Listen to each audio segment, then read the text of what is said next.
Ladies and gentlemen, welcome to the Nick Shine Show. I am your host, Nick. You are the awesome chat. I thank you for being here with me this evening. It's March 12th. It's the new NFL season. The 2025 season has begun. New York Jets were very active today. Not a lot of big names. But I tell you what, when you had a regime last year that went all in and had 23 expiring or one-year contracts, you got to find depth. You can't get 10 million, 15 million a year players left and right. You're not going to have room. So what the New York Jets did today made sense from a depth perspective. Now, they started off with Rashad Weaver, defensive end. Only played 3 games last year, had 0 sacks in 15 games with the Titans, had 5.5 sacks in 2022. He's only 27, and this is from Zach Rosenblatt. He fits the mold of what Muji and Glenn are targeting. There's a show that I know, mostly on late at night. That said, I expect the Jets to go after these types of players. I expect them to get guys on expiring contracts and try to coach them up and find people that fit what they want to do. And they may have had injuries. Weaver missed the season, or the majority of the season. But this coaching staff and regime right now are in a position where they don't need to overspend. They don't need to waste money. They don't need bad contracts. What they need is to locate good players, guys who may have been utilized incorrectly, guys who were on teams that switched schemes throughout their time there and it didn't fit, and guys that they can pinpoint, bring in, and take to another level. Another guy that we signed today, offensive tackle, Chukwuma Okorafor. He played 1 game with the Patriots last season, then left the team and didn't return. He started 55 games for the Steelers over a 4-year span. Here's what it tells me. I know there's some shows out there that might be going bananas over this. This tells me that they don't trust Carter Warren and Max Mitchell as a backup, and they want a proven starter to come in and be that 6th man. If a guard goes down, you can make some moves and put him in a tackle. If a tackle goes down, he can go in and be there. I do not think he is slated to be your opening day starter. I think that's ridiculous. If any show is saying that or any fan is saying that, that's absurd. You're not bringing this guy in to be your starter after 1 year basically out of the game. You're bringing him in as competition. You're bringing him in for other reasons. Now, I think this is the best move of the day. The Jets are re-signing Isaiah Oliver. Why is it the best move, Nick, in your opinion? Well, let me tell you. I think it's the best move because he can play multiple positions. And you got to have flexibility on the back end with the coverages and the schemes that offenses want to throw out there. You got to have a guy who can cover a tight end. Maybe you're in a passing set. You need someone to guard the run. You need your safety to be a nickel if they flex someone out of the backfield or motion a tight end out. You have Isaiah Oliver there to do that. He is in the back end of the scheme. He is the queen on the chessboard. He can cover. He can play man. He can play zone. He can play deep. He can come up and play the run. He's not the greatest player in the world, but I think he makes enough good quality plays where he has value. And I'm very interested to see how this coaching staff will utilize him. Next up, another move, a 4th signing of the day. Josh Myers, 26 years old. Again, another player off the first contract. He's been the Packers starter for the last 3 years. Contract indicates he'll be a backup. He ranked 30th of 32 in 2024 as a center. He ranked 26th of 32 in 2023. He ranked 25th of 34. I do not think in any way, shape, or form, he's going to be a starter, and we're moving Tippmann. Do you know who I see when I look at this player's resume? I see Dan Feeney. You remember him with the mullet, chugging beers, party guy? He's a backup guard, backup center, good for the locker room, good for the offensive line room. Got experience starting, but you don't expect him to come in and have a really big role.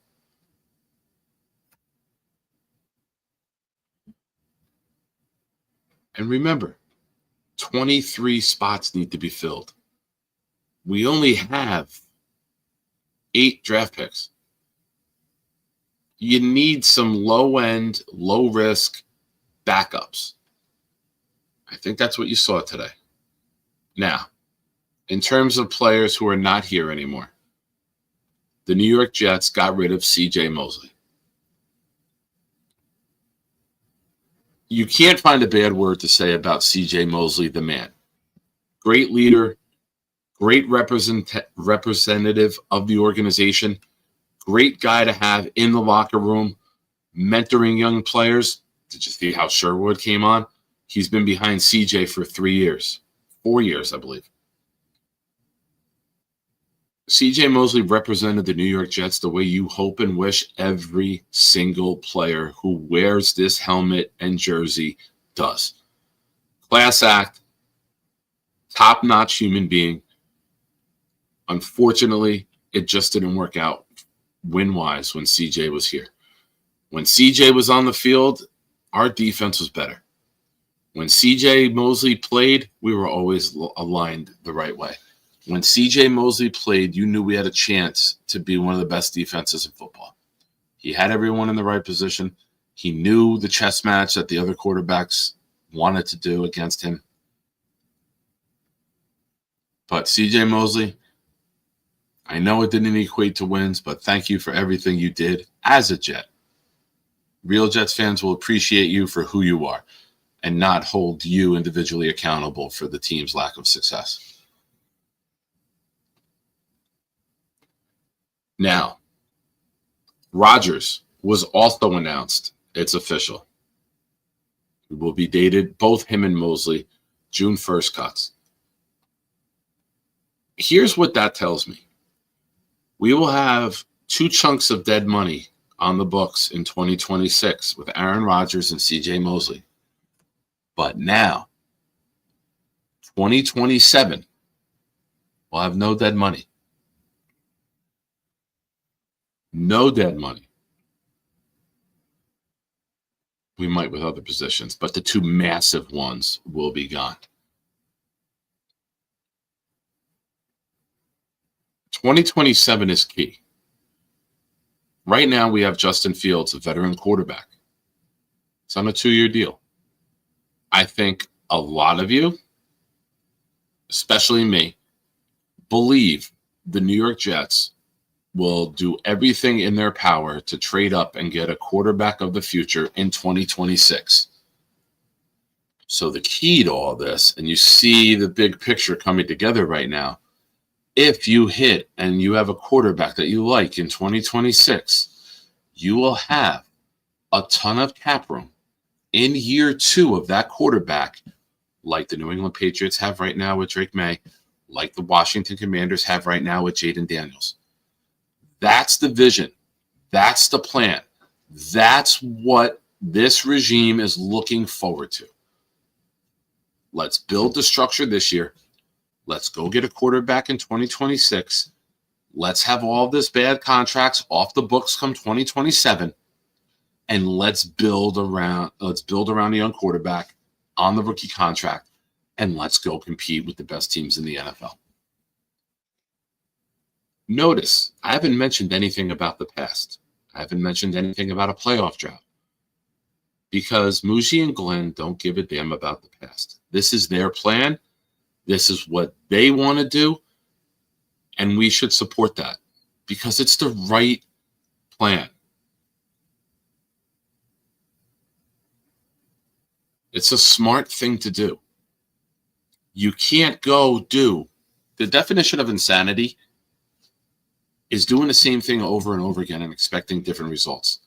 to all of the fans out there screaming, we got to spend big money at free agency. And Mike Tannenbaum did that. John Idzik did that. Many GMs have done that. Mike Maccagnan did that. That's why we still have the Mosley contract, thanks to Mike Maccagnan. Remember the Le'Veon Bell contract? Awful. We've spent big money in free agency. We've never done it this way. We've never done it with low budget, scheme fits, draft the right way, succeed in drafting, and then go all in when the timing is right. We tried to do that with Douglas. It didn't work out. So it's a little bit of a different approach. But the main thing is to be at the top of the league year after year after year. I promise you, there is not one member of the New York Jets organization who are saying we have to end the playoff drought. Do they want to? Yes. Let's do everything it takes to end it this year. Who cares what happens after that? That's not how they're operating. That's not. You hear somebody saying that, stop listening. You read that in the chat, don't listen to that person anymore.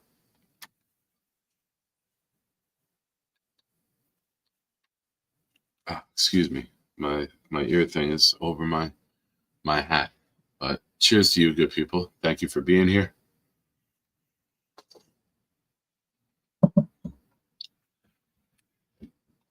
Earlier in the chat, Georgie, our good friend, Nick the GOAT with the super chat. Thank you, Georgie. That is another raffle for Georgie in the Sauce Gardner autograph helmet. Tonight, tomorrow night are your last 2 days to get your entries in. And then Sunday night, we will have our drawing.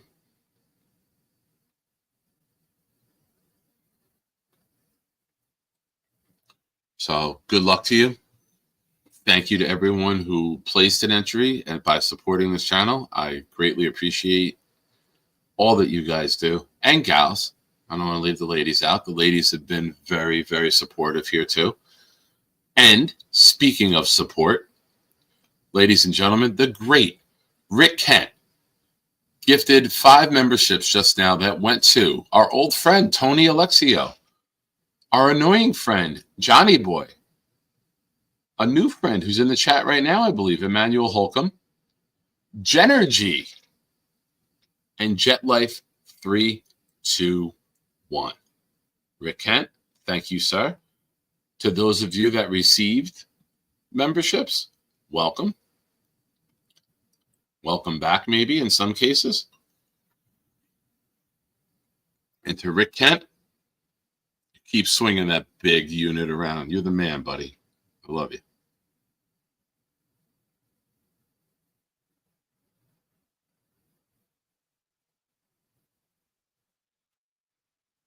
So, an eventful day for the Jets today. Not big names. With Rodgers' money, with Mosley's money, and I am still praying to God. Alan Lazard's post. Oh, you can't cut Lazard post June 1st. Ooh, you're only allowed 2. Damn it. Damn. This guy got rid of Lazard. You can't. I mean, you got to wait till you bring some other players in because you can't make the wide receiver room that empty. Excuse me. But can anyone see them going into the season with Lazard still on the roster? I mean, I have it probably a 10% chance right now. And here's why. He is a good run blocker. He's a good run blocker.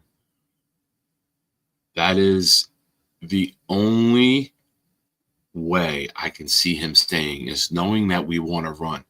And if you want to run some RPOs with Fields and you have Ruckert at tight end with Lazard at the slot, and now you gash either Hall or Fields behind them to get to the outside, maybe they like the blocking enough. Listen, I think if you put up a poll, which I will do right now, I can't wait to see what you guys and gals say. Oops. You know what? Rick Kent, this is for you, my friend. Where is it? Boom, boom, boom. You know what's coming, Rick. Sing along. Sing it loud. Sing it prior. Welcome, my friends. It's a shine time. Shine time. It's time to talk about the Jets. Don't you know it's shine time? Shine time. It's shine time.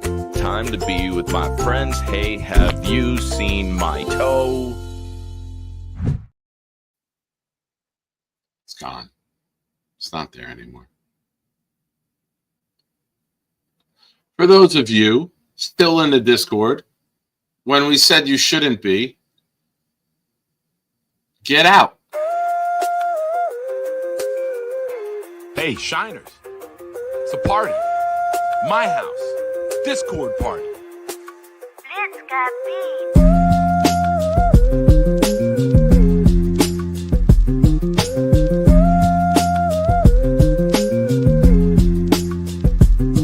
Yo, we at Sean's crib about to turn up. Music bumping, party jumping. Please someone fill my cup. We greet each other Merry Christmas. And let the Jets suck while Bobby yells at scandal. Shut the fuck up.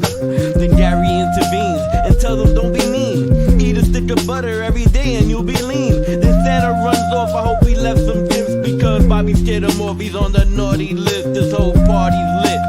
Nate, Clancy, many more, we hardly fit. And Addison and Weeds bought that Marley spliff. I licked on my lips cause old Jenna G make my heartbeat skip. Damn Charles Gorman, was that a fart you ripped? Too much egg in you know the hot dogs and chips. Now I want my dip. Tell me where the hell is Santa? He ran so quick. I checked the bathroom and oh shit. Let's get beat.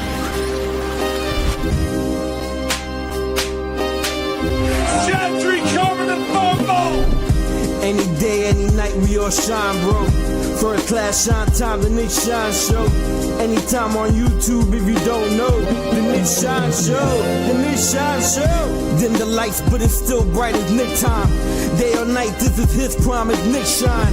Proud fan, well defined, so get in line. Toe to toe with any show, he only got 9. The best show on YouTube, bro, is easy. We talk Jets all day, please believe me. Subscribe, you just gotta click the family. We not a click in 3D. You can see a beautiful DP. We see through the fake teams and the tea leaves. So we pray for a coach and a QB and hope that we close to the top in the new league. A toast to the host with the most, Nicky. Who, me? Any day, any night, we all shine, bro. First class shine time, the Nick Shine Show. Anytime on YouTube, if you don't know, the Nick Shine Show, the Nick Shine Show. Fantastic. Fantastic. Fantastic. Not everyone in there, Addy. Not everyone in there has said hello in the chat or is in the chat right now. I'm monitoring. So, ladies and gentlemen, I need to know something. If you voted for Clemens and not cutting Lazard, I would love to hear. Like, I'm not going to pick on you, argue with you. I want to hear your rationale with it. If you don't mind explaining what makes you want to keep Lazard and just get rid of Clemens. I'm very curious. I mean, I can see if it's what I said, but if you have something else that you're thinking, I would love to hear it. I'm always open to new and different ideas. I'm not going to shame someone for disagreeing.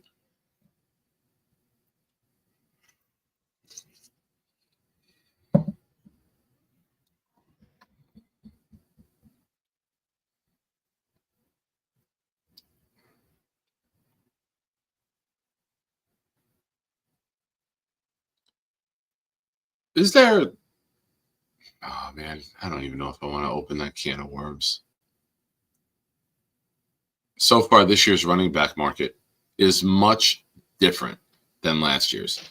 The Chiefs signed Elijah Mitchell 1 year, 2.5.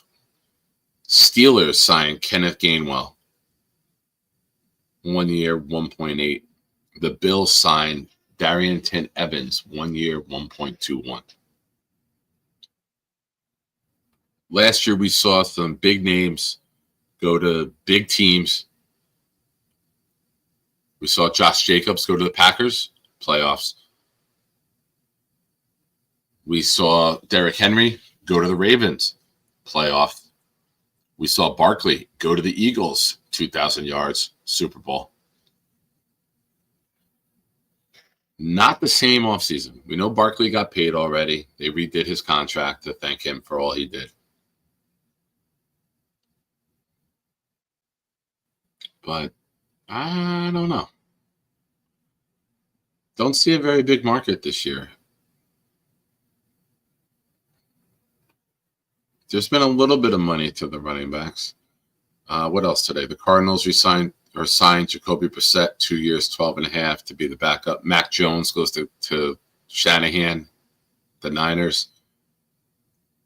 Adam Thielen coming back for his 12th year in the NFL, finalizing a deal with the Panthers. He's been very good with Bryce Young. They've had a nice little combination. Dalvin Tomlinson, a name a lot of Jets fans wanted, big fella included, at defensive tackle. He went to the Cardinals on a 2-year, $29 million deal. Mike Williams, who left the Chargers, now returns to the Chargers. Got a pork roll sandwich, got cut, went to Pittsburgh, caught 1 touchdown, and then disappeared for the rest of the season.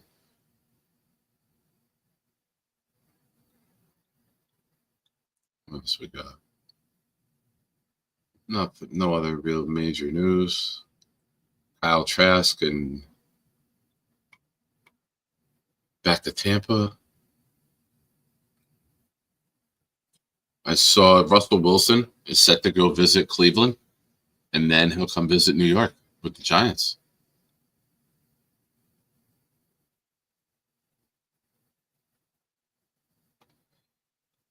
David, one of our resident Detroit Lions fans, with a good comment. If the Jets plan on releasing Lazard, I think they should do it before the first time they take the practice field. The season-ending injury would be costly for the Jets from a cap standpoint. Agreed. And let's not forget, the Jets take the field sooner than the majority of teams in the NFL. You get 2 extra weeks of OTAs when you have a new head coach and are implementing new systems. So that on the field, I think it's before the draft. I think it's early to mid-April. And then they have the veterans and then the rookies, or they have the rookies camp the week after the draft. And then the week after that, I believe they have veterans and rookies back. And they do get a little bit of extra time than the other teams do throughout the offseason.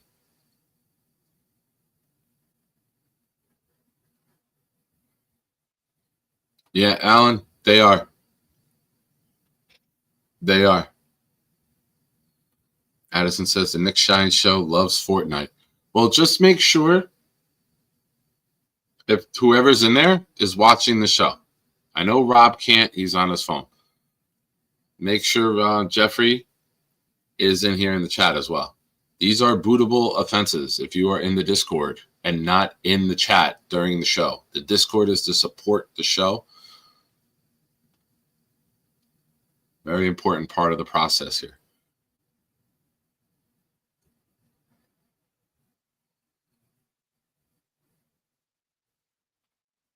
A.J. Dillon to Philly. It's a very good compliment to Barkley. Similar. Power runner.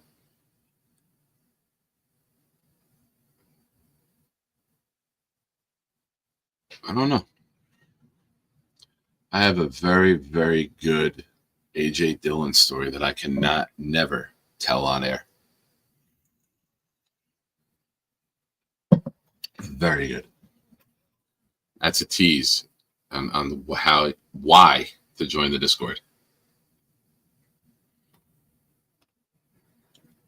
So right now, one person has voted cut Lazard, keep Clemens. 26% say cut Clemens, keep Lazard. 71% say I'm smart, I would cut both. All right, poll is over. Interesting. I'm starting to learn more and more, especially through Jake's show, that when you put up a poll or you put up anything to vote, You never know what can happen. You never know who's there, what they're going to say.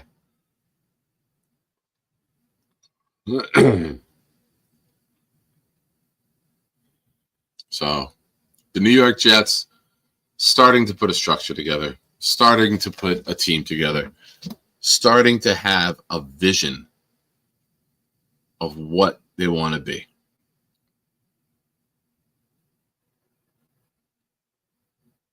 Listen, are we going to say that we're Super Bowl contenders in year one?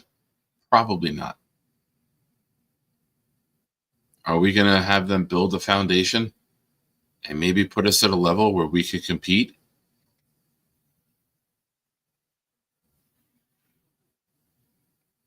We'll see. You should just do a literal late night with the NS logo, top 5 and all. Oh, well, once the free agency dies down, Addison, Addison, geez, Clancy. I get you guys confused. Forgive me. I saw Addison's name above you. As I was reading your comment, I looked at his. I do lists in the offseason. Last offseason and the year before, we did lists. We do top 5s. I've already done that. So, and I've already planned on doing that this offseason.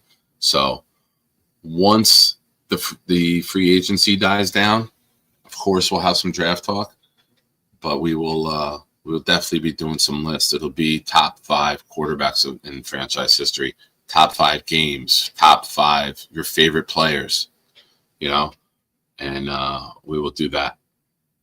Yeah, that's something I've done before, and I think that I think the chat has always enjoyed taking that trip down memory lane and talking about days that were fun. And maybe they weren't fun. Maybe it's top 5 bad moments, top 5 forgettable moments, worst, most heartbreaking losses. We can't sit here and pretend that everything's all hunky-dory when you're a New York Jets fan.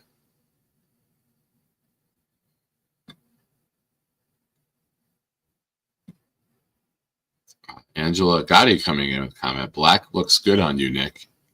A, that's what she said. B, thank you. Yeah, it's very, very cloudy around Clancy and Addison. I've been there. It's tough. It's tough to see. It's tough to see. So thank you for forgiving me, gentlemen.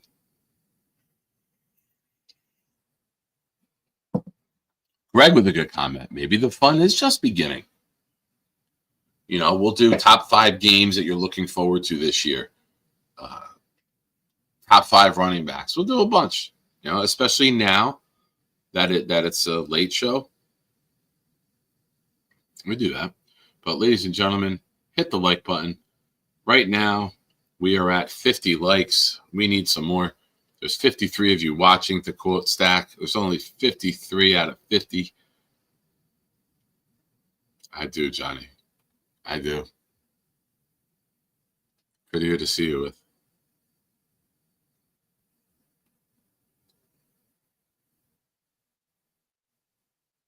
So, ladies and gentlemen, the New York Jets have been slightly improved, a little bit improved. They're filling out their roster. They got a quarterback. Here's what I see them doing. I'm going to be honest with you guys. We have a 1, 2, 3, and a 4. We have 2 5s and 2 6s in this upcoming draft. I think you're going to see them patch the defense together through free agency with guys like Isaiah Oliver. And I think you're going to see them address and attack the offense early and often in the draft. Forgive me. See, I'm always thinking about you guys, never myself or what I should be thinking about. You look at those first 4 picks. 7, 42, 73, 109. I think 3 of them, as of right now, are going to be offense. I think you go get a tight end. I think you get a receiver. I think you get an offensive lineman, and I think you get a defensive tackle. I think those would be the first 4 picks in my book right now if I'm running the Jets. When, who, to be determined, but I really, really, truly believe they're going to patch the defense together in the first year and try to build this offense up together.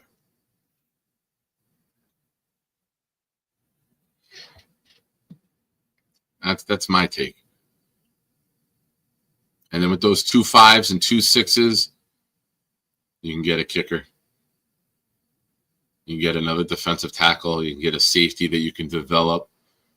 You can mix and match. You can get another tight end if you need it. But I really, really believe you got to get some weapons. And I'm not in love with the free agent class of wide receivers or tight ends. If you're going to keep Ruckert as a blocker, it's fine. I could ride one more year out with Ruckert as a blocker. If it doesn't work, take care. Thank you. Good luck to you. And maybe we'll run into your dad at a game still.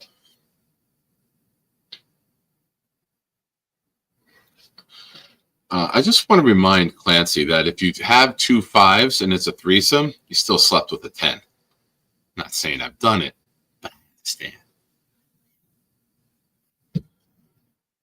So you got Garrett Wilson. You got Breece Hall. You got Braylon Allen. Should have a rookie tight end in round 1 or 2. Should have a rookie wide receiver in the first 3 picks. You bring all those guys in this year, you get them acclimated to the scheme. And then in next year, you bring in the quarterback and you add more weapons to it. And then you get another lineman to replace Simpson, or you extend Simpson, either one. If he plays phenomenal for you this year in a punch you in the face running attack, which he looks like he will do well in. But you got to build it so that guys are in place to help your young quarterback hit the ground running. You don't want to have guys who are rookies with your quarterback who don't know what the fuck they're doing. You want guys not cemented in, but you want them comfortable, confident. You want their recognition in the scheme to help the young quarterback develop. You'd have Justin Fields in year 2. It's all about down the road right now. And I know a lot of fans don't want to hear that. And I get it. If you don't think I'm frustrated with the team losing, then you don't know me. But you can't change the past. And you can't make decisions about your future off of the past. If I did that, I'd still be drinking, ladies and gentlemen. You got to change your past. You got to change your course. You got to change your path. And I think Muji and Glenn are doing that. And that's what we should want. We might hate that we have to wait again. But that doesn't matter. That doesn't matter, ladies and gentlemen.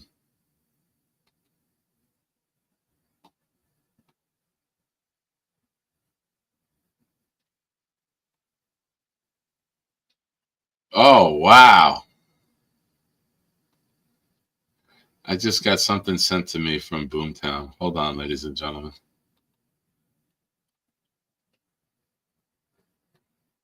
Hold on. Oh, Boom, that's great. Boom, I could tell you what show that is, too. Oh, that's great, Boomtown.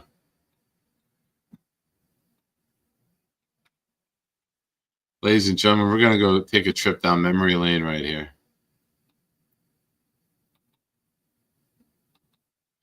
And I'm going to show you something. Last year, around this time, I came on with a background of the White House, the Oval Office. And I came on with a shirt and a sports coat on to announce that the channel had been monetized.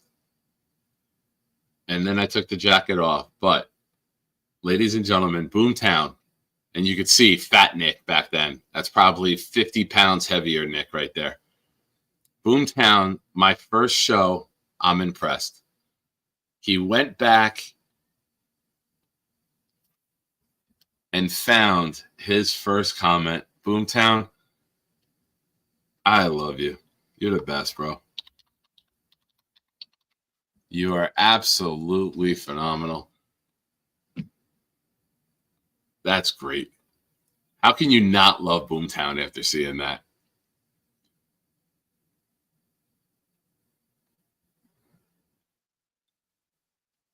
And boom, look at us now. We're basically family. Who would have thunk? Also, damn, I was fat. Wow. Look at that fat fucking face. Oh my God. I look so different here. I was 18. God, man. Thank you, Boom. Thank you for sending that. Now, I'm not thin, but I'm thinner. Ladies and gentlemen, our good friend, the internationally known on the microphone, sold his home and left us. Flew away on a jet plane. Don't know when he'll be back again. Rumor has it October. I'm looking forward to that. Hawk says, Justin Fields will be league MVP. I said this in the Discord. I got laughed at. I love it, Hawk. 3,100 passing yards, 63% completions, 19 tutties, 8 interceptions, 875 rushing yards, and 11 rushing TDs. Let's effing go, Justy Poo. I disagree, Hawk. And I'll tell you what I disagree with. Justin Fields and Breece Hall will each run for 1,000 yards. I think Fields might actually hit 1,100. That's what I think. I think that when you get him and Hall going together, it's going to be a lot of fun. It's only 64 yards a game on 17 games to get 1,100.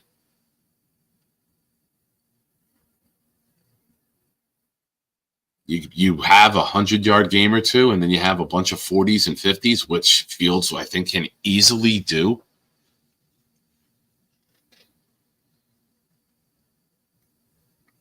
I think he can have a really good season.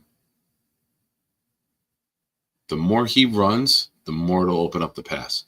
The more he runs, the more it'll open up Breece. Breece, Braylon, Fields, all in the backfield in a shotgun. In a pistol, maybe you have Hall line up as the quarterback, give it the Fields behind, they roll out, and then there's a throw downfield. You can get creative. That's the shit I would create. That's what I would create. Yes, I've coached offense, mostly coached defense, but this year I had to help design offense. I would love that. I would love creativity. I would love seeing some. We saw a little bit of it in year one with Mike LaFleur, remember? He was creating plays that the league was taking and stealing. Who's to say that Turner and Eggstrand can't do that? If you have a guy who has an elite, unique skill set like Fields does with his ability to run, you have to play off of that. You have to use that to open up the passing attack.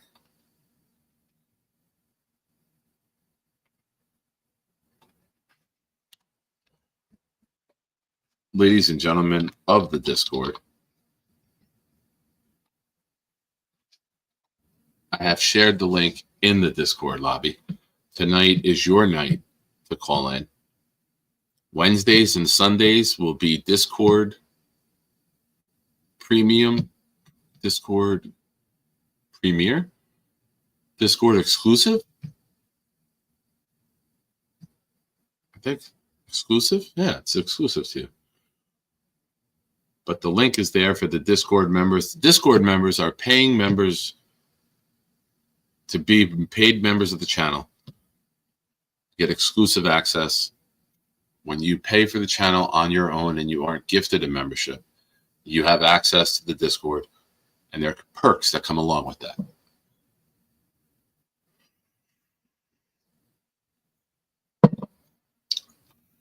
Alan, you should put an NS at the end of that because I say that all the time. I thought you were quoting me until I got to the end.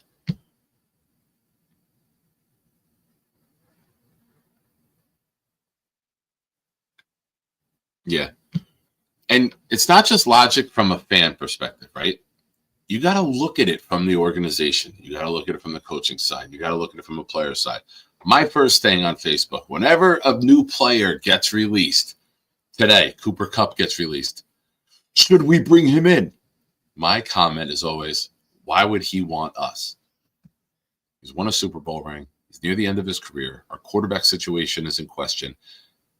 DeAndre Hopkins just left the Kansas City Chiefs to go to Baltimore. Is there anything more obvious than Cooper Kupp going to the Chiefs? That's what they're missing. They're missing a precision route runner. They have speed, but they're missing a precision route runner. And it would make absolute complete sense if he goes there on a low salary cap incentive-driven contract. I'd be shocked if he goes somewhere other than Kansas City.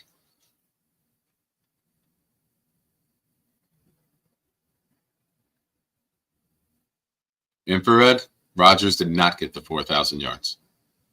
All of the plays that he checked out of the run, he never got the 4,000 yards. Never got the 6 wins, never got the 4,000 yards.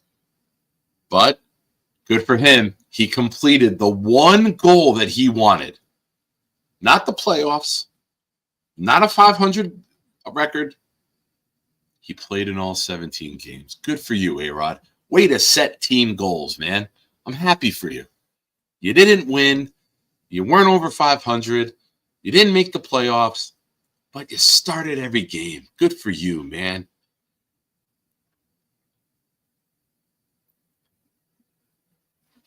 Ladies and gentlemen, boo this man. Boo this man.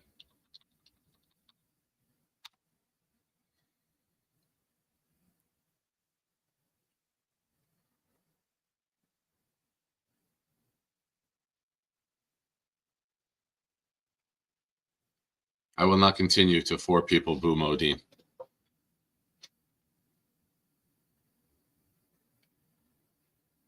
I am counting this as one of the boos. He booed himself.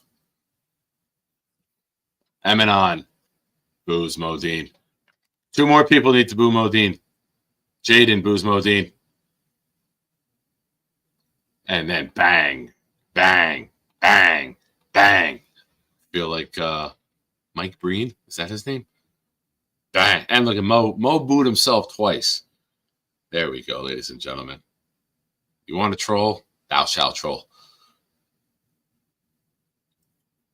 Infrared. We love Modine in my household. Go to bed, Infrared. You got work early in the morning.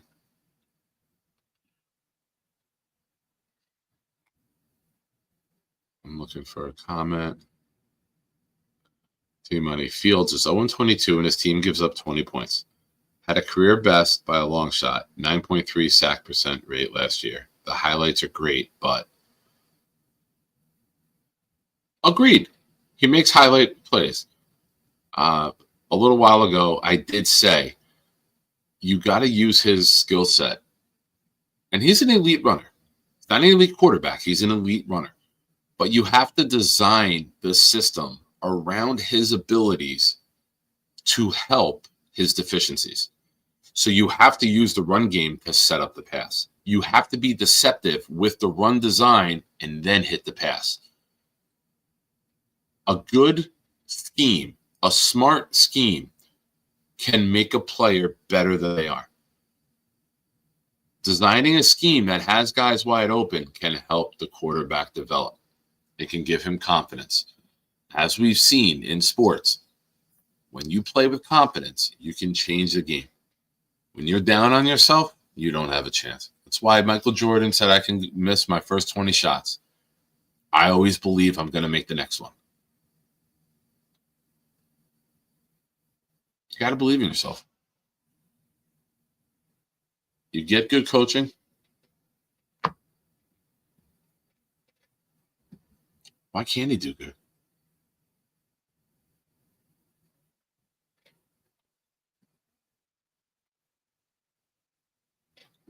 Ladies and gentlemen, thank you for being here tonight. There's 57 of you here. We're after midnight.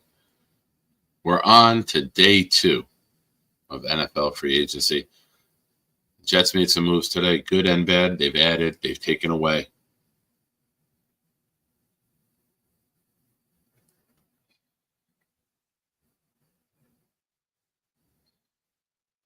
Boomtown asking, so for Nick and Alan, be very clear.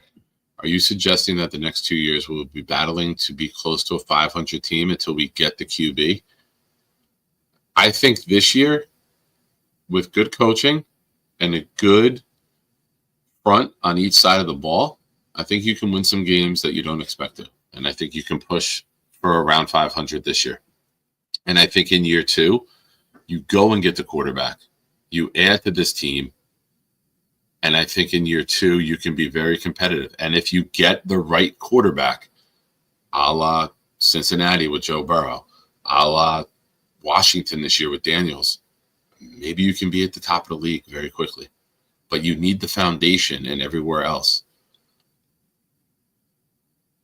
So to be determined, right? Like, let's see. Who knows? Maybe Fields turns into Sam Darnold this year. And maybe this year we're competitive and we're all laughing. I think Minnesota fans were picking 14 wins last year.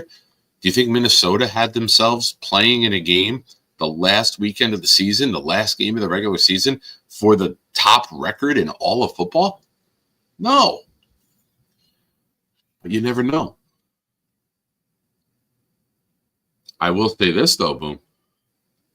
I guarantee we win more games than we did with Rodgers. 47 minutes into this show. The show started on March 12th. I guarantee we win more games than we did with Aaron Rodgers.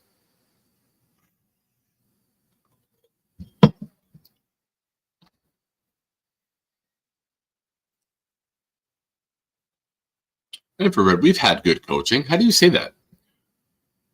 We've had good coaching. We had Parcells. We went 12-4. And if Keith Byers doesn't fumble the ball, we'll probably have a Super Bowl trophy in 1998. We had good coaching with Rex Ryan and Schottenheimer. And if they let LT jump 4 times from the 1-yard line in Pittsburgh, we'll probably have a Super Bowl there too.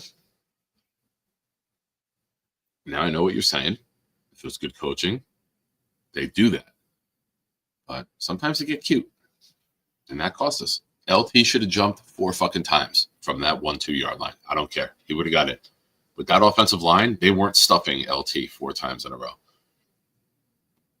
So we've had good coaching.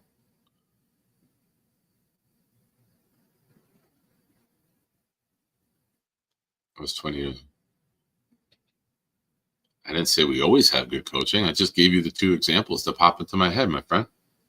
You want good coaching? Hire me. You'll get good coaching.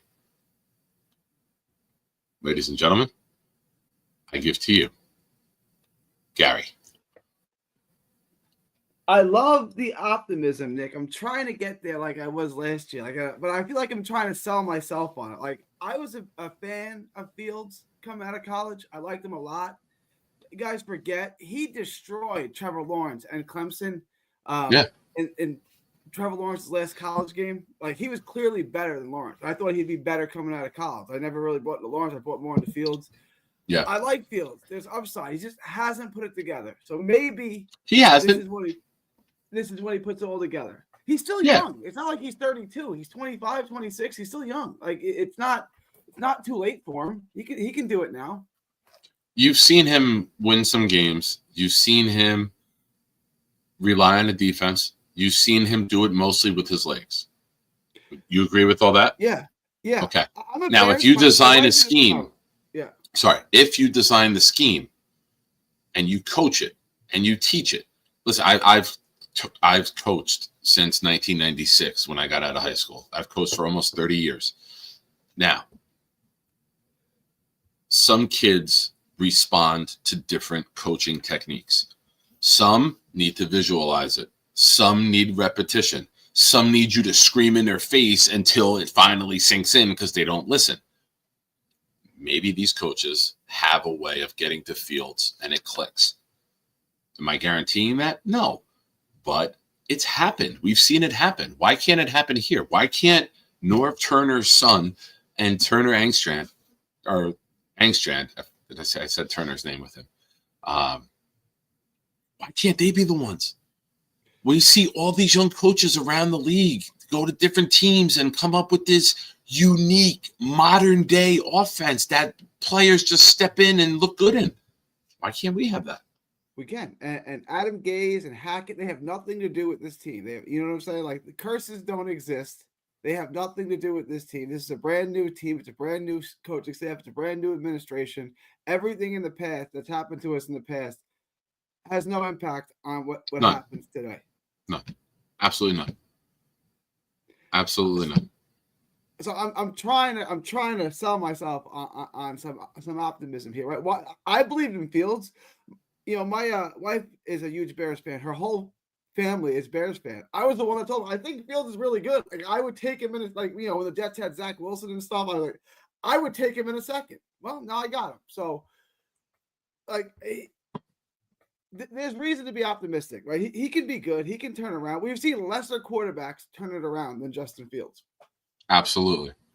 We've drafted lesser quarterbacks who have done better than Justin Fields. So why can't it be us this time? Why can't we do it? With Breece Hall, Braylon Allen, Garrett Wilson, possibly another young weapon, maybe a tight end. You go get a tight end, because if you've seen Fields in Chicago, really love throwing to Cole Kmet, especially down by the red zone. So go get him a weapon. Go get him a big-bodied guy that he's confident and comfortable throwing the ball to, and design the scheme so that he can be comfortable and he can succeed. And as he picks up those little things, you slowly start to develop him. And you always have his legs to fall back on. Is it ideal? No.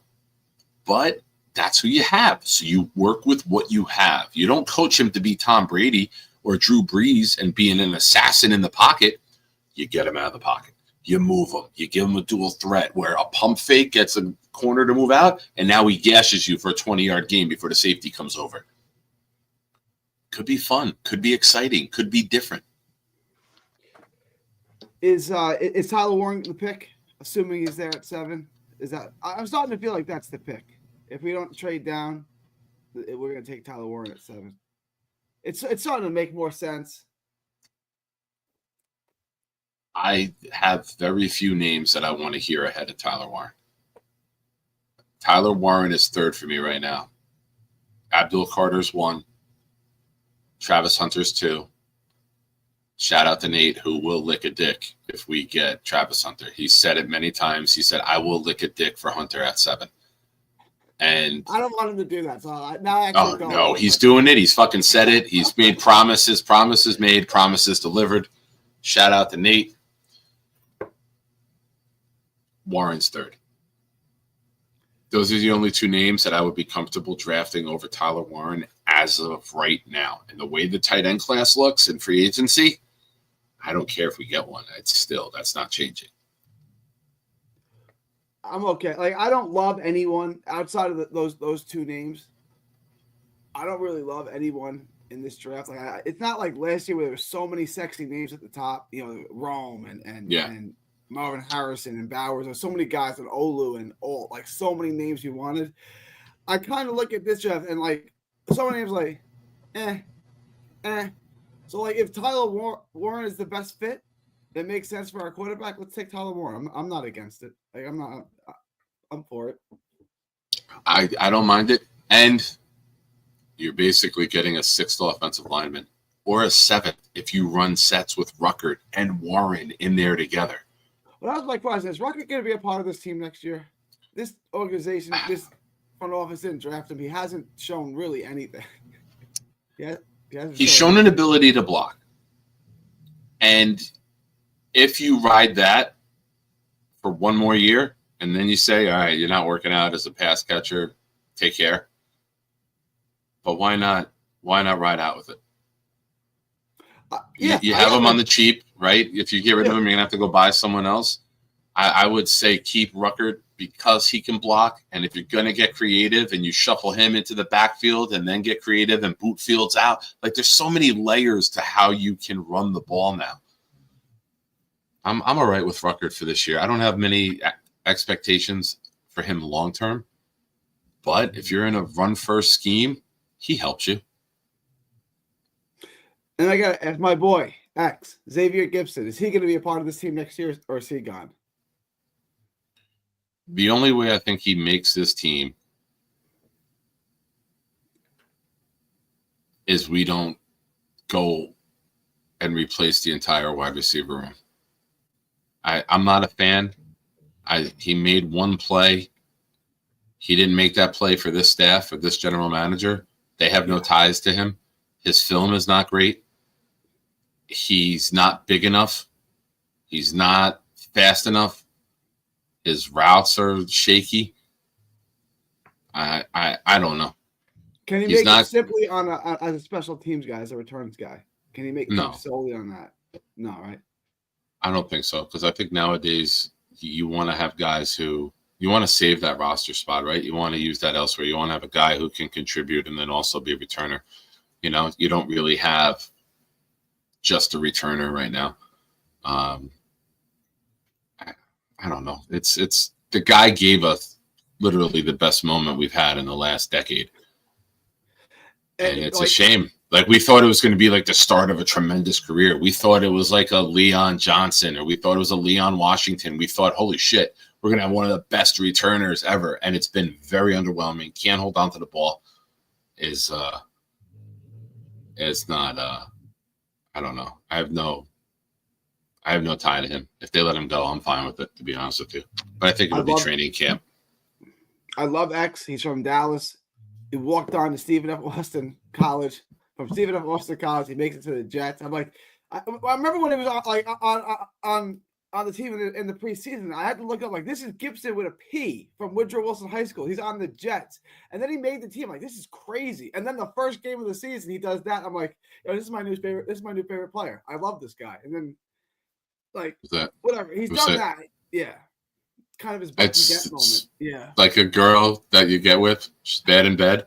But man, that first night you guys met, she pulled out some crazy tricks, and then she went back to like just laying there for the next 2 years. And you're like, what happened? Night one was amazing. And then you're like, oh, I was drunk. That's what happened. I thought it was better than it was. But yeah, that's definitely happened to me. And it's happened to us as Jets fans with Gibson. Chad Morton never really worked out either. Like, Chad Morton had one season where he had one game. He had the 2 returns in the season opener against Buffalo, and then nothing. Game went to overtime. But that was a blessing in disguise, because they did nothing for the next 3 weeks, then went to Chad, and then that kind of changed things. So they were actually 1-4 that year. Chad lost his first game to the Chiefs that year, so they were 1-4. But you can see that in that game against the Chiefs, the ball moved finally. Like, they got offense going. It's like, all right, this looks all right. And then, they caught fire. They beat the Packers the last week of the season, won the division. 42-17. That game, for a regular season game, that was nuts that day. That stadium, that energy. You wish you could bottle that and then or live it year after year after year, like other fan bases do, right? Like, if you ask the Kansas City Chiefs, like, do you remember that home playoff game? They're like, which one was that? Was that the time that we beat Buffalo? The last 13 seconds was the time. I mean, there's so many they got to go through the Rolodex. We're like, oh yeah, that one game. and that's why people last season did a number, and it's hard to get optimistic after last season. I remember just being after the Steelers game, they were 2-5. I just realized the Mets had lost that night. They lost to the Dodgers. Their season was over, and in essence, the Jets season was over. And it was a lot. You had such high hopes. Yeah, and it was still October, and the season was effectively over. And it was just a lot to take. Like, last season, you can see when people not renewing their tickets. Last season took a lot out of people, like a lot. We don't get our hopes up easily. And when we did, that's what they did to us. Yeah, no, and you know what? You can tell how hungry this fan base is, because even though the writing was on the wall that last year was going to be a horror movie, man, we kept hoping, right? We kept trying to use rationale. All right, Devontae comes in. Okay, will Reddick contribute? Like, we had all of these things that should have worked, and we had all these things that should have turned it around. And we had Rodgers start for 17 games, and we had Breece Hall. He never got hurt. ABT never got hurt. It did not work out, and it's sad. It's heartbreaking. It's another chapter in the book of getting kicked in the dick and being a Jet fan, and you can't make any sense. I mean, you can go down the entire season and say Tyron Smith fell off the face of the earth as a tackle. No one saw that coming. Aaron Rodgers plays 17 games and only wins 5. Nobody saw that coming. Garrett Wilson and Devontae Adams were together, and we'd only win 2 games with them. Nobody saw that coming. There's so many things, and it sucks. It sucks for us, man. We deserve better, because you see it's after midnight, and there's over 50 people watching a Jet show. In March. Jet fans are the best fans. Like, there's not another team, I don't believe, in all of sports that can throw a show like this in March after missing the playoffs 14 straight seasons, that can still get the fans to come back to shows every day and listen to the team. People talk about the team. My looks can only carry it so far, right? It's got to be a good passion. My looks can only take it so far. Like, there has to be a commitment to the team. Sorry, it's 9:24 in some places of the world, and it's also the future in other places of the world. We don't want to short any of our listeners from around the world. We appreciate all of you. And by we, I mean me and my multiple personalities. And I need the Jets to deliver me one thing this year. Just as long as you do this one thing. 6 wins. 6 wins, so we could do the victory parade on Jake's show. Oh, all right. If they go 1-16 and beat the Cowboys, it's okay. I hate them so much. You don't understand how much I hate Cowboy fans. Like, I hate them. I do. I'm with you. I just want to beat them. I'm in New Jersey. It's not as bad as where you are, but it's bad here. It's bad here. Steelers fans and Cowboys fans, it's bad here. You know, and those I have a feeling that that's everywhere, because I'm 46, so a little bit older than me. When they came on in the 70s and they were winning in the 70s, it just transcended, and that population exploded as the game exploded on America. And and you saw Steelers and Cowboys fans everywhere. So they're awful. And they think that just because they root for a fucking team, like Patriots fans, they think that just because they root for a team that's been better than our team, they're better than you. And that fucking drives me nuts, man. They do, right? So whenever, I find out I'm a Jets fan, like, they kind of laugh at you. The Jets, you like the Jets. Like, look, I'm not saying we've been good. We've been to 3 conference championship games since you've been to 1. I don't understand what you're laughing at. It's like a Cleveland Browns fan laughing at me. Like, you were like 8 years old when the Cowboys last won a Super Bowl. Like, what are you like? This is not like the Yankees or the Patriots or like this recent history of being great. The Cowboys haven't been good in 30 years. Like, what are you laughing at? Like, you don't get to laugh at me. I agree. They have a I'm better than you, because the team I picked when I was 5 years old, winning back-to-back Super Bowls, is now nothing. Right. But, man, those VHS tapes that me and my grandpa pop in, man, are still good. But they wear the starter jerseys from 1993. It's phenomenal. Yeah.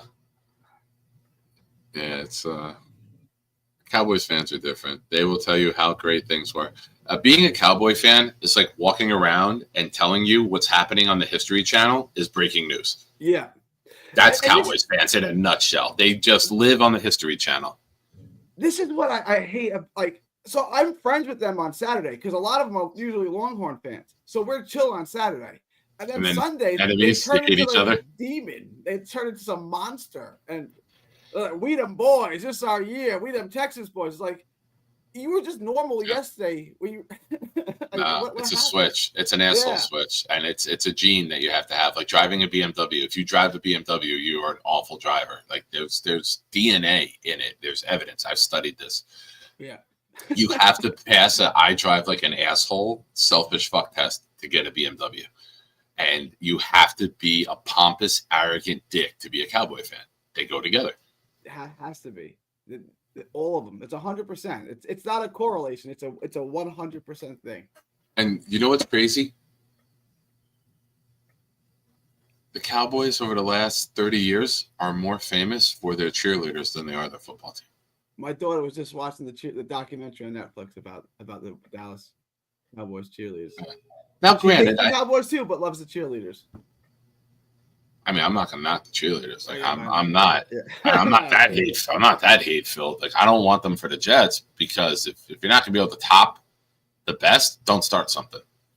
They tried that a few years ago, and it was not good. Well, they had the flight crew, they called it, right? They had the flight crew for a while. They had the didn't they? drum line. Yeah. They had the aviators doing drums in the parking lot for the walk into the stadium with Rex. It was rough. I'll send you a video. I can't post it in the Discord, but there's a video of Nikki, like 5-6 years old, and Rex used to do the walk-in, and they would give out coins. Woody Johnson, Vinny Testaverde, they would give out coins, and Vinny comes up, and I thank Vinny, and Woody comes up and says, "He still looks like he could play, huh?" And I was like, Vinny, thank you for all the memories. And then as they're going, the cheerleaders come over, and one of the cheerleaders comes over and gives Nick a hug. And he turns around and he's like, "Yay!" Like, he looked at me like all excited. And I was like, all right, he's not gay. And then Nice. I looked at all the other cheerleaders and I was like, you can give him a hug. Everyone can give a hug. And they just came over and started hugging Nick. And at that moment, I was like, all right, cool.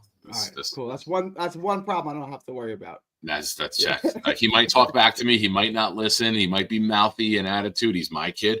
But check. At least he's giving me That grandchildren. box is good. Right? That Yeah. box is good. That box is good. But yeah, if you see the video, you got to laugh your ass off. Like, it's a little horny kid. It was great.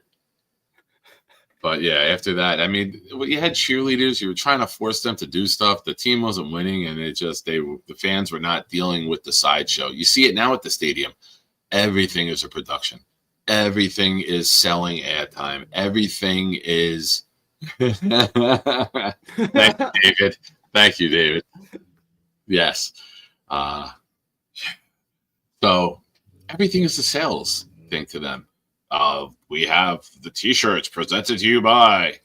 Let's turn the lights out and have a dance party presented to you by. Like, it's really, really taking away from the fan experience and enjoying the game because they're just so worried about marketing throughout the game.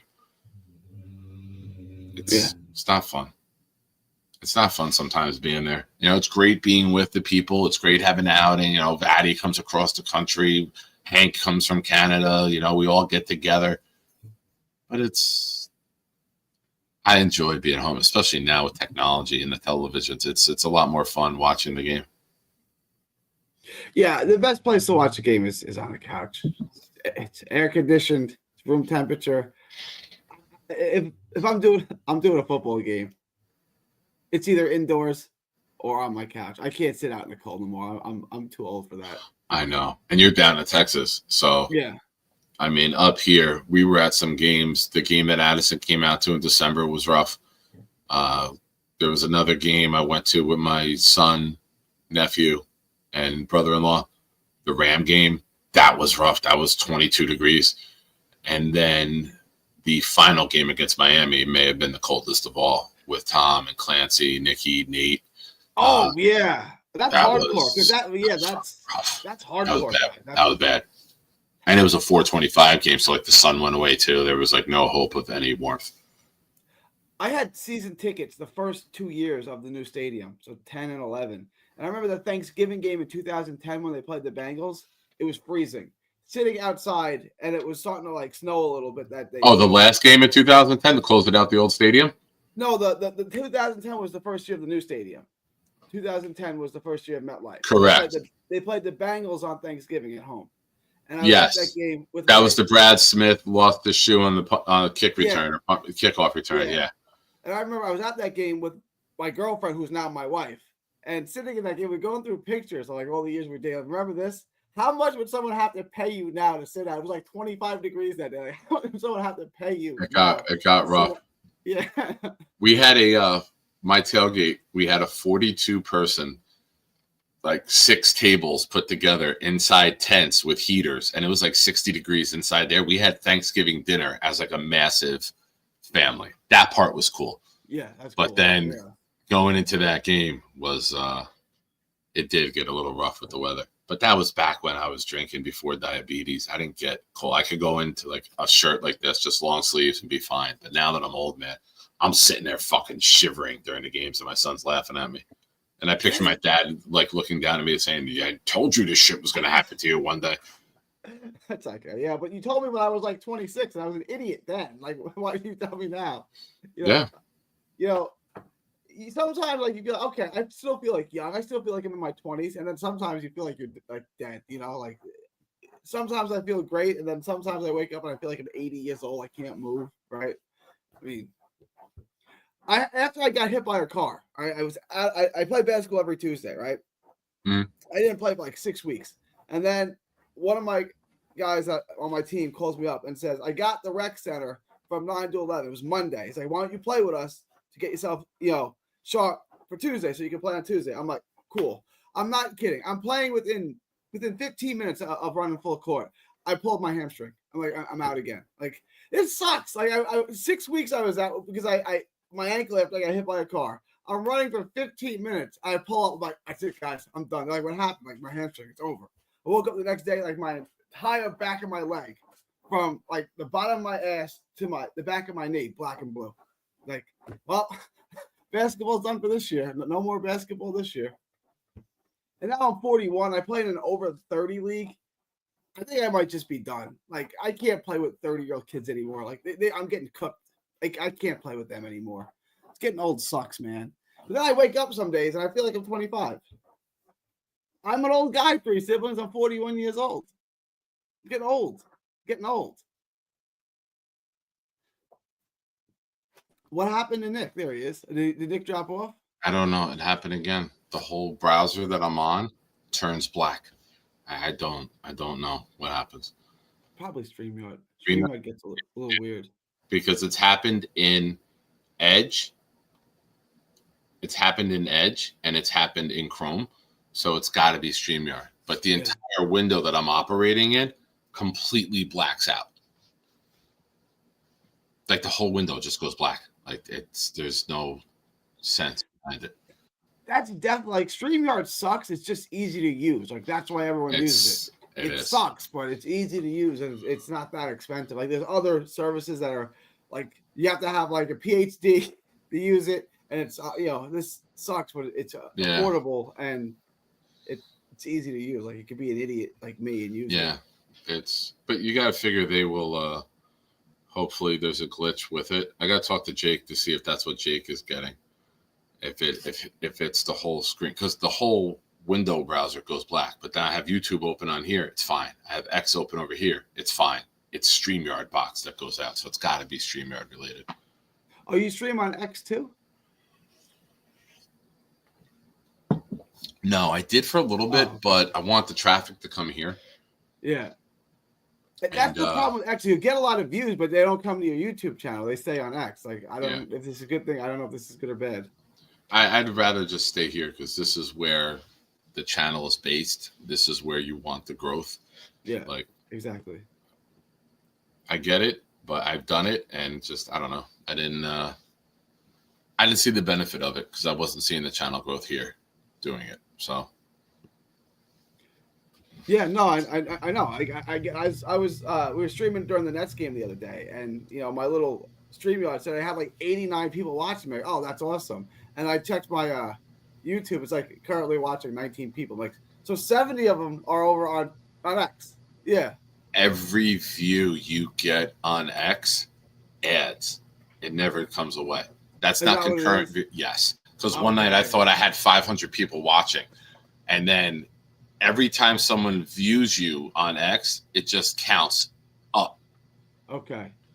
It's not concurrent viewers. I was going nuts one night thinking I had like 500 people watching at the same time. And then the next day I was like, oh, I see. Oh, yeah, I see. I nutted in my pants over nothing. Silly.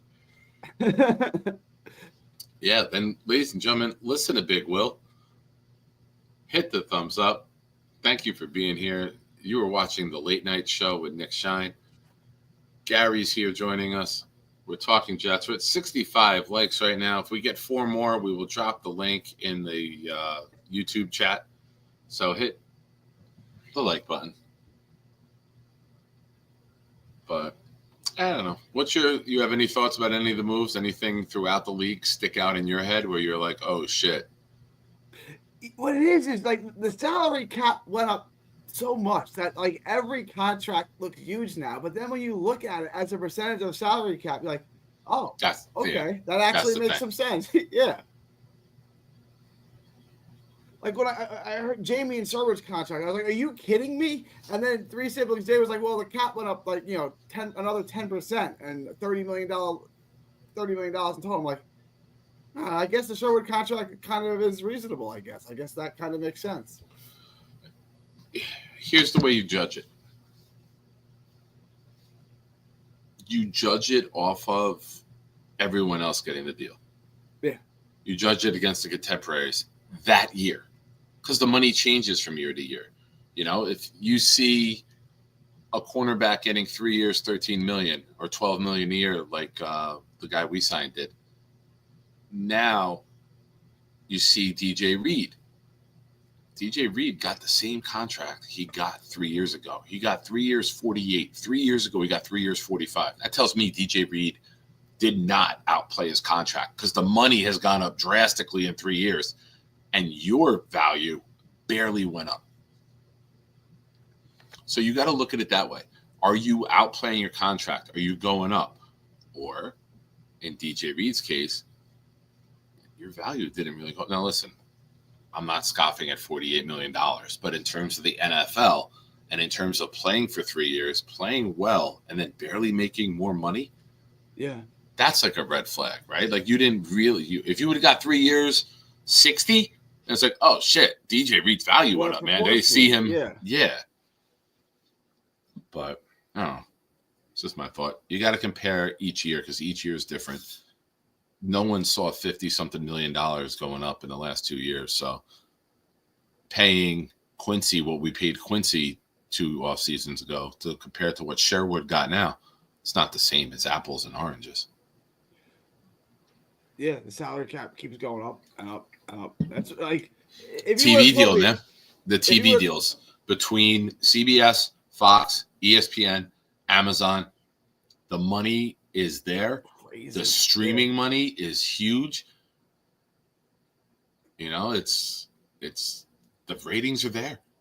So these companies are paying the money because they're not losing money on their NFL deals. They're making money hand over fist, so they will gladly give that money to the NFL. Fans are going to be there. Whether you hate a team, love a team, you're there. I was talking to a friend of mine today, and he's like, $20 million a year for Fields is a ton of money. I'm like, is it? Is it really though? Is it starter money or is it backup money? Because if it's starter money, it's the steal of the century. If it's backup, yeah. Like what is it? You're paying really starters $55 million. That's $20 million is backup money. Steal. Yeah, that's what I'm saying. 20 is actually a steal in my. Yeah. When you were paying a quarterback $30 million a year, you're paying a backup 10. It's like the same. You got guys making $60 million a fucking year. Think about that. $55 million a year is more than $3 million per game for the quarterback. Like I'm not saying they don't deserve it. Like they're most the ones of them, it, but the top 5, I don't even think made the playoffs. Joe Burrow, Trevor Lawrence, Tua. There was 2 more. Didn't even make the playoffs. But Tua did, right? He was out instantly. Or no, they missed the playoffs. No, they missed the playoffs. Yeah. Burrow missed. Tua missed. Help me out, chat. Missed. Trevor, who were the top 5 quarterbacks this year? Come on, man. You can't be that upset that I was right about cutting Rodgers, right about signing Justin Fields. You don't have to take it personally. I'm sorry that I'm constantly right.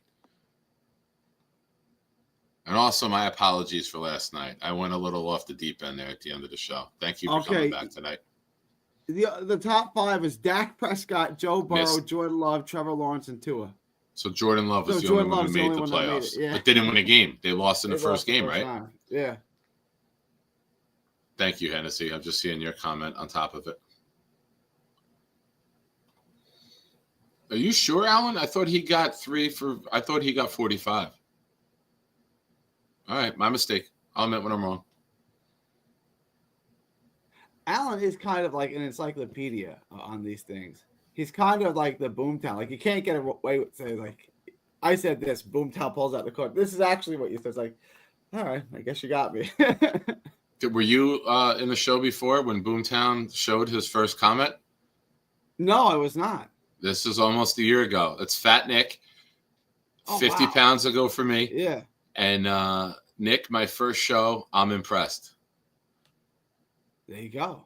I was wearing a dress shirt and a sport coat to start the show, and I had the background as the Oval Office because the show had got monetized. So I was coming to everyone from the Oval Office announcing that super chats and memberships were now available on the channel.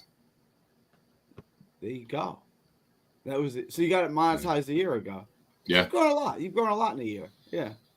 Yeah. So that was like 500. I've shrunk, but the channel's grown. It's all Dude, bouncing. that's it. I got bigger. If the channel gets as big as I was in 2018, bro, I'll be doing this full time like Jake.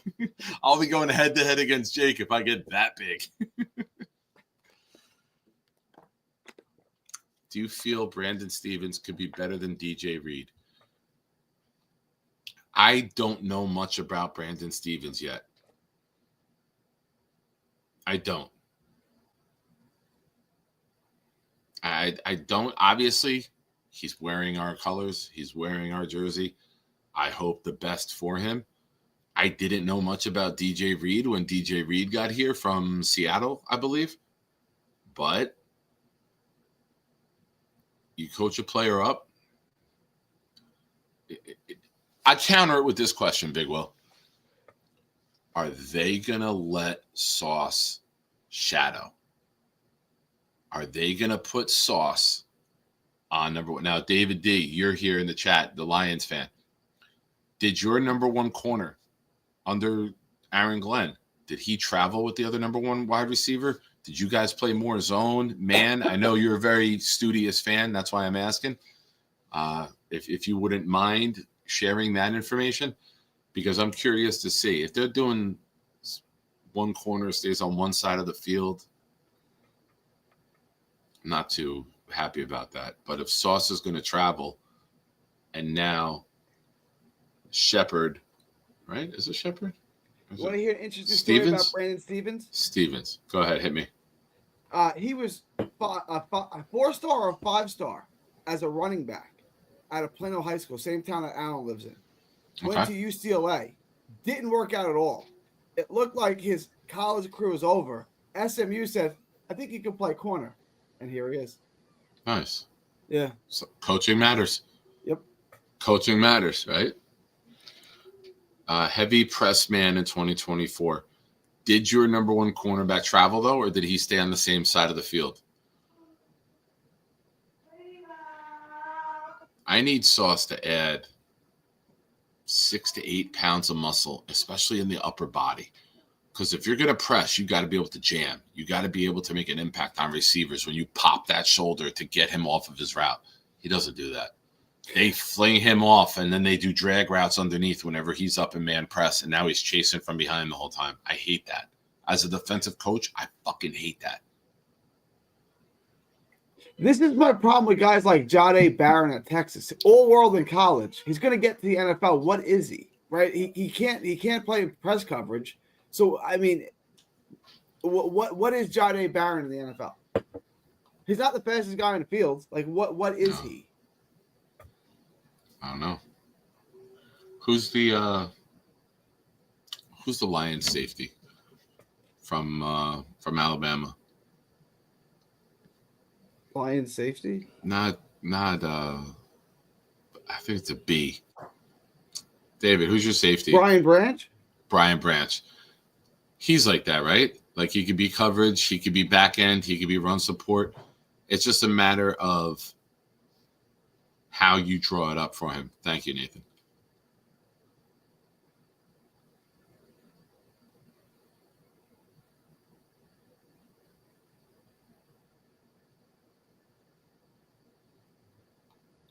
Very good, Addy.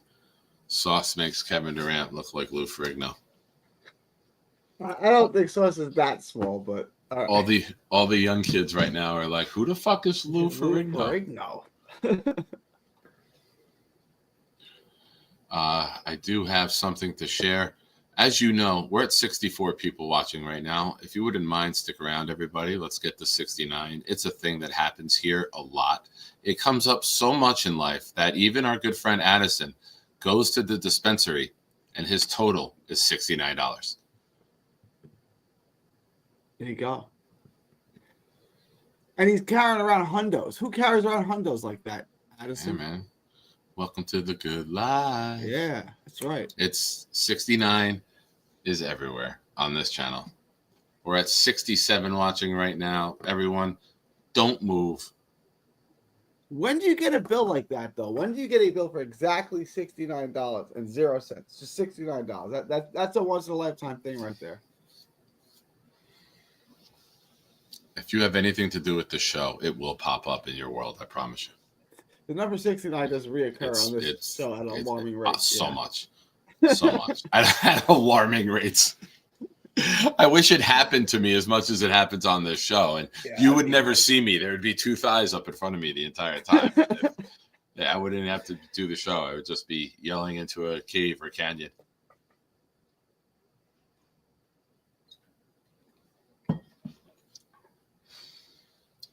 I'm pretty sure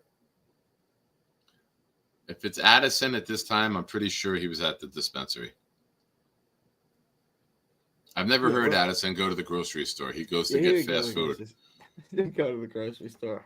He's not going to the grocery store this time of night. He's going to the dispensary, AJ. All right. Awesome. Gar, I'm going to wind things down. Thank you for popping in, man. I appreciate it. Good talk, man. Thank you. Absolutely. Later, pal. Be good, Nick. You too. Ladies and gentlemen, the great Gary calling in. That was a fun conversation. I do. You know what? I'll apologize because I had a bad read on Gary early on. I'll admit I was wrong on Gary. I like Gary. Gary's a good dude.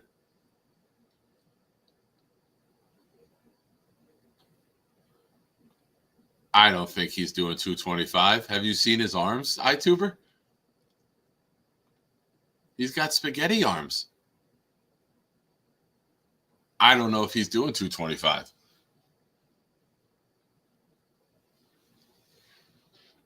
I don't think he's doing it for 7.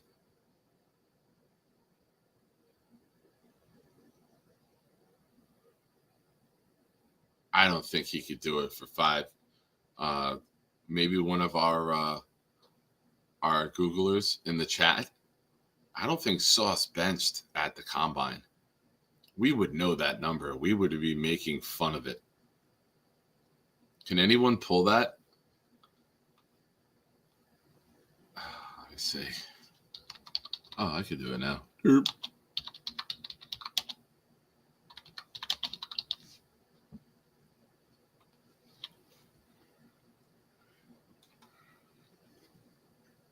Yeah, I searched Sauce Gardner 225 reps, and there's absolutely nothing. There's no way he did that. Yeah, I did pull it myself. Thanks, bro. He's a pro athlete, though. But he's a pro athlete. I've met him. I stood next to him and took a picture with him. My arms are bigger than his. Nikki's arms are bigger than his.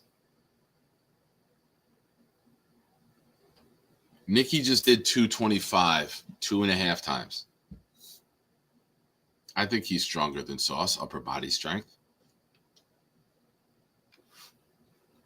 Tom Pelissero with a tweet just now that says, the first 11 trades of the NFL season are now official.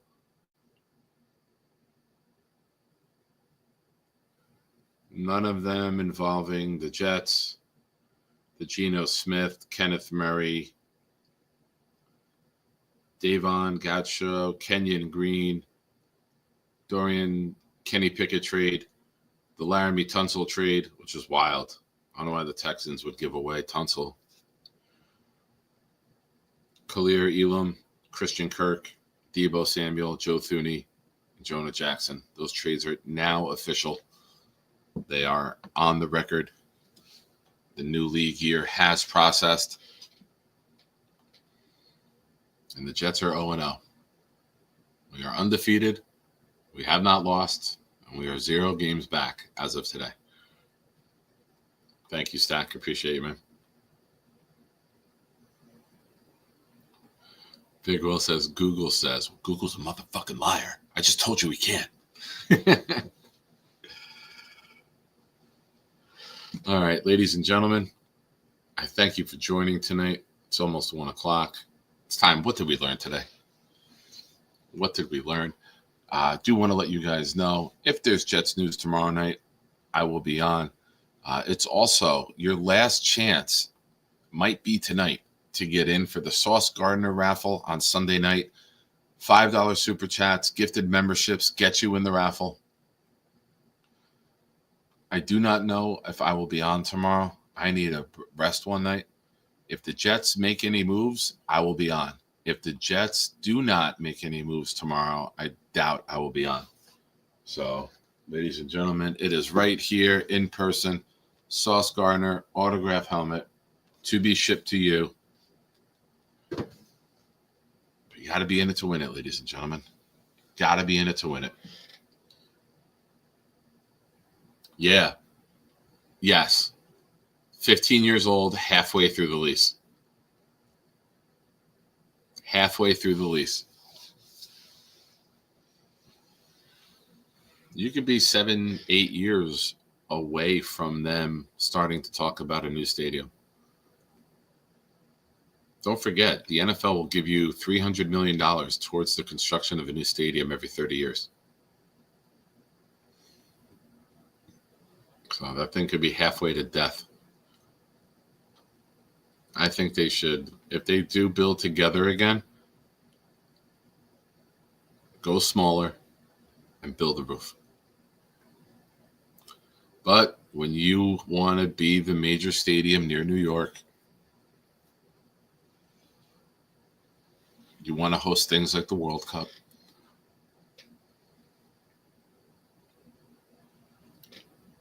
they're going to keep it as massive as they can. That's what she said. Excuse me. All right. If there are no what did we learns,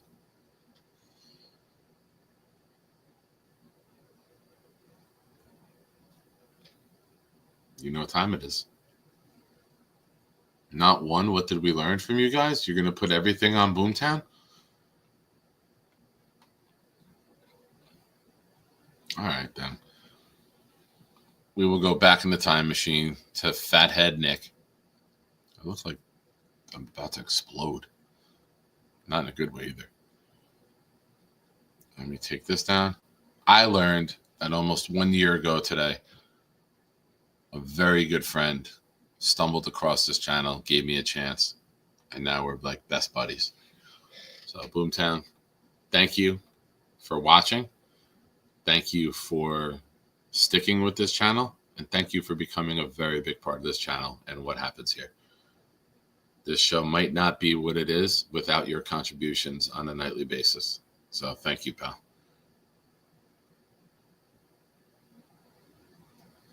Oh, Alan with a good one. See, this is what we're looking for. What I learned is that Nick will have a night off tomorrow night. Expect a couple of CFL and XFL player signings tomorrow. Hell yeah. Oh, ladies and gentlemen, we have a late entry. Our good friend, Board Fat, from north of the border, just gifted 5 memberships that went to Beth Page Chris, Adriano's World, Party with Peg and Artie, Extinguish the Guilt, and Cincy Matt. Awesome. Board, you are the man. Thank you. I appreciate that, sir. Thank you again to Mr. Rick Kent from earlier on, Hawk, and Georgie for their super chats tonight. You guys are awesome. Hey, Johnny learned that Nick loves the groove. Pump and dump forever. Stay classy, Johnny. All right. Board, you're the man. Mr. Kent, you are the man. But now it's time to hear from the man north of the border.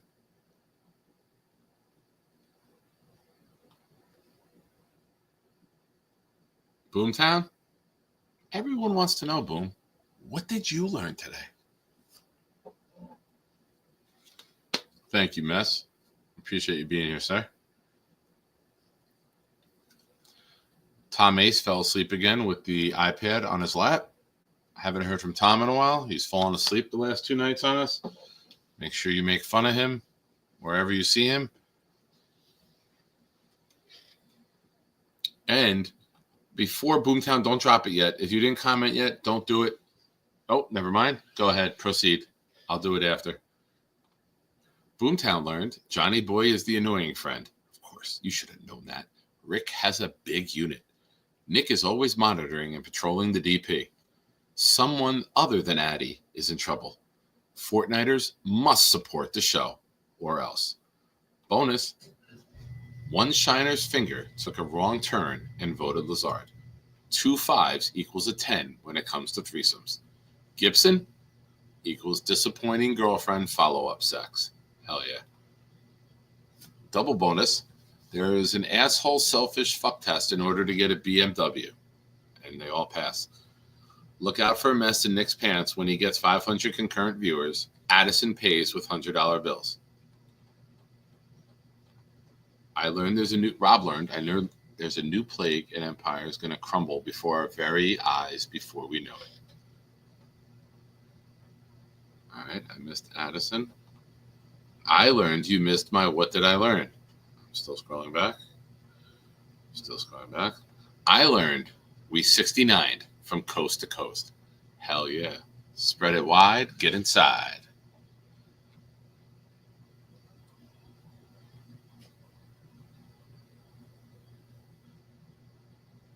Hennessy, I learned that as long as we win more than 5 games, the season is a success.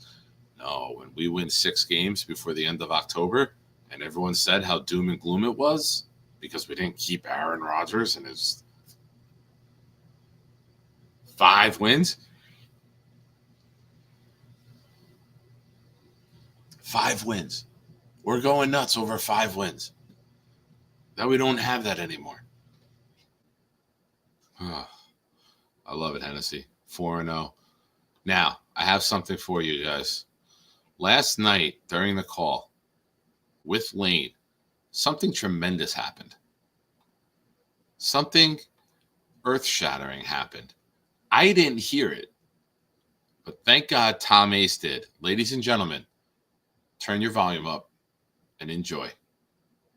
And draft Aaron Rodgers. Funny you put me in the suit and tie that time.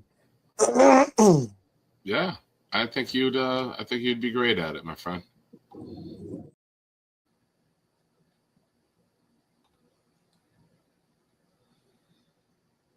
The grunt. How did I miss that? You know why I missed that? Because I'm always so worried about the fucking chat. Ladies and gentlemen, watch his face. Watch the push and the afterwards. And draft Aaron Rodgers. Funny you put me in the suit and tie that time. Yeah, I think you'd be great at it, my friend.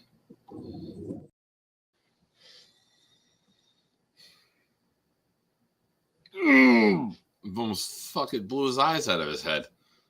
Sarah, first things first. It sucks to see that Sarah's not a member of this channel. We got to get Sarah a membership. We got to get Sarah a membership to this channel very soon. Ladies and gentlemen. And yes, I need to stop reading the chat. That's a beer and ice cream push. Yeah, not only he go, now he didn't even lean to let it out. He made that. I mean, he must have been sitting there like he's giving birth with his knees up.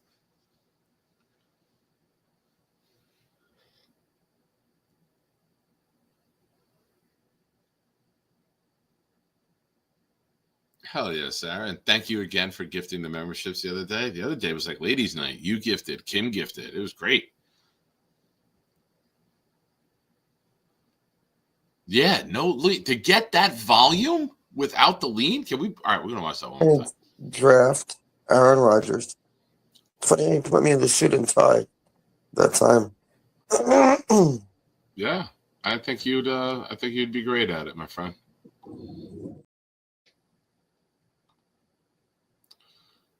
Ladies and gentlemen, sometimes you just have to look, see, and acknowledge greatness. And when anyone who wants to question Lane, shame on you. Lane is a legend. I'm honored to have him calling into the show. And I promise you from now on, I will be on the lookout for Lane taking the train to Tootsville. Thank you for watching. Thank you for participating in the chat. Ladies and gentlemen, you've been watching The Nick Shine Show. And if you need a promo about this show, listen to the guy who won today. You know what? Nick Shine is cooking, everybody. Nick is the best chef fan you ever met your whole life. I won't lie to you. You won't. That's our friend Mikey, who moves on to the round of 32. Should be very exciting to see what happens going forward with the tournament. We do have a Sarah and Craig matchup tomorrow. And who is the other matchup? Oh, waiting for it to load. Oh, man. What are we doing here again? Fucking StreamYard. Suck a dick, dude. I don't know if you guys can hear me right now. The whole fucking screen on browser just went black again.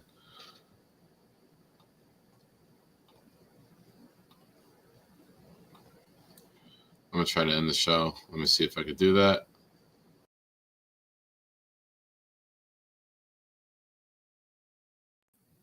All right. Good night, everybody. Thank you for watching. Take care. Go Jets. Also, StreamYard, you could suck my dick. This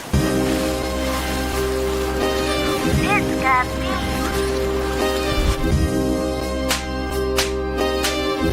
Gentry covered the fumble. Any day, any night, we all shine, bro. First class shine time, the Nick Shine Show.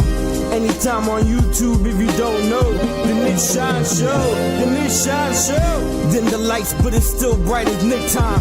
Day or night, this is his prime, it's Nick Shine. Proud fan, well defined to get in line. Toe to toe with any show, he only got 9. The best show on YouTube, bro, is easy. We talk Jets all day, please believe me. Subscribe, you just gotta click a family. We not a click in 3D. You can see a beautiful DP. We see through the fake teams and the tea leaves. So we pray for a coach and a QB and hope that we close to the top in the new league. A toast to the host with the most, Nicky. Who, me? Any day, any night, we all shine, bro. First class shine time, the Nick Shine Show. Anytime.